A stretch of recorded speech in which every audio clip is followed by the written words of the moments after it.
Hey, welcome back.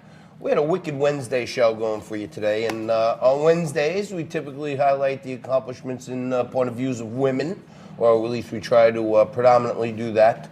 But on Women Wednesday, when you get your hands on a monster guest for the leadoff spot, and it's a guy, you gotta take it. You gotta grab him quick because Fox and all the other channels want him. Dow up 200, Bitcoin up 150, all that good stuff, blah, blah.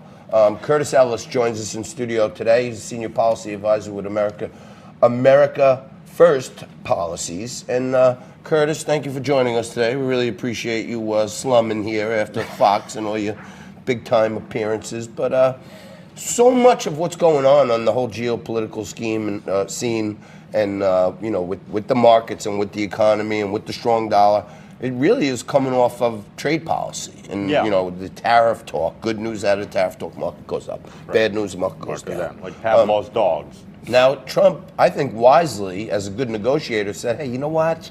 We may push this thing out till after 2020 and get the right deal, pull some leverage away from China. What does this really mean? John, you're the first person I've talked to in all of my TV appearances that gets it. President Trump is doing what a good negotiator does. He says, I don't need a deal. China needs a deal. I don't need a deal. Because if you go in there all eager saying, oh, I need a deal, like these guys on Wall Street, oh my gosh, we have to have a deal or the economy's going to crash, you're just giving away all your leverage to the other side. The fact of the matter is, we don't need a deal. We need China to stop cheating and stop stealing and stop draining the lifeblood out of America, which is exactly what they've been doing for 40 years. President Trump is the first guy to come along that understands that. Because unfortunately, the truth of the matter is, Wall Street has turned into the China lobby.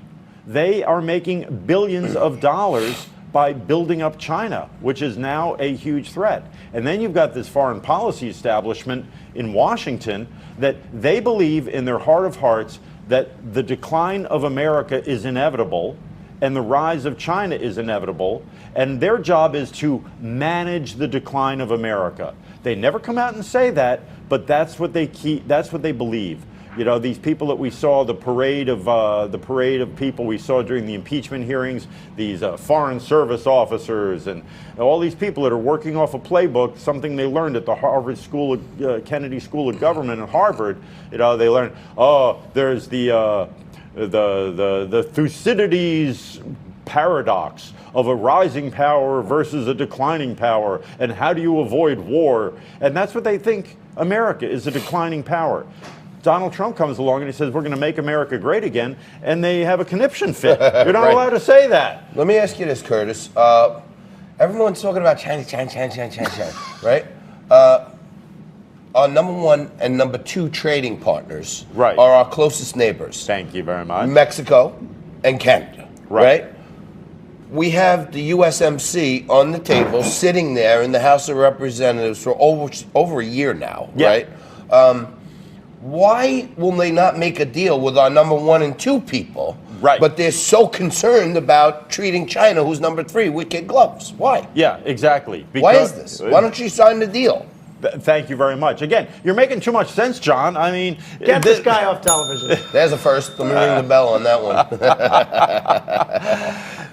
one. We do 5 times more business with Mexico and China than Mexico and Canada than we do with China.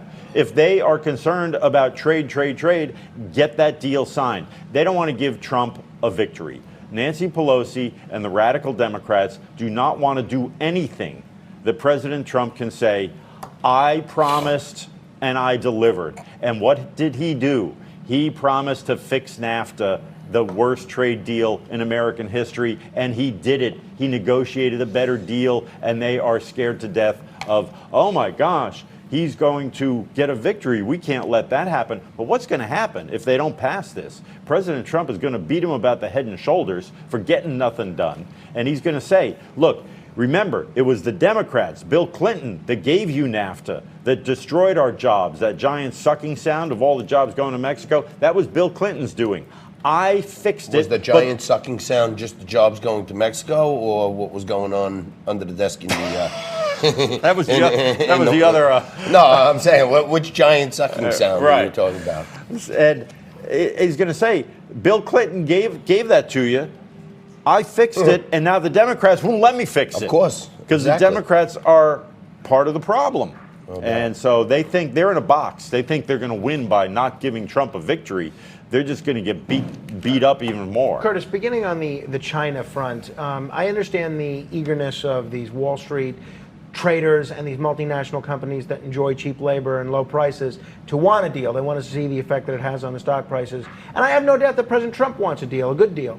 But how do we know that if we make a deal with China, even if it's a better deal than what we've been engaged in for the last 25 years, how do we know that China is going to live up to any bargain they make with us? Exactly. They never live up to any bargain they make. And that's been the sticking point, is for once we have a negotiator who says we've got to put in there enforcement mechanisms, a way to verify and give them an incentive to live up to the agreement. So basically, to put it in plain English, if they don't live up to the agreement, the tariffs come back in place, and they come back at double the level that they were before. And China says, oh, no, we can't allow that to happen, because they know they're going to cheat. They always do. Before we run out of time, it's not just UMCA, it's not just China that the president's been making a lot of news about on the trade front. He announced while he was in London yesterday new steel and aluminum tariffs on Argentina and on Brazil. What's the rationale behind the steel and aluminum tariffs for these two countries? They are cheating on their currency. They're devaluing their currency, which is like giving a major price cut, a big-time price cut to everything they sell. So it's not just about steel. It's about our farmers, because Brazil and Argentina are huge agricultural producers, soybeans, beef, all kinds of things that they sell on the world market. And by cutting their currency price, they're undercutting American farmers. They happen to be, particularly in the case of Brazil, steel exporters as well. So that's where we have leverage over them. By putting a tariff on their steel, it affects their economy, but this is about more than steel. So President Trump, for the first time, is saying, I don't care if you're an ally of ours. If you're cheating, we're not going to let you get away with it. Previous presidents said, oh, they're our allies. They vote with us at the UN. They say nice things to us on the world stage. So we're just going to let them rob the piggy bank and take whatever they want from America. And the other thing he made news with yesterday, and this hits near and dear to my heart, because I've all been for tariffs, until it possibly made me pay a little bit more for French cheese. I love brie. I had a brie omelet 2 days ago. Get it now. You eat all the brie you can now. Tell me, what's I the prefer story? Swiss myself personally. What's the rationale behind these French tariffs? Why are they happening, and when are they happening? Well, the French are talking about putting a tax on digital services, which is, again, one of America's strong points, one of our strong industries.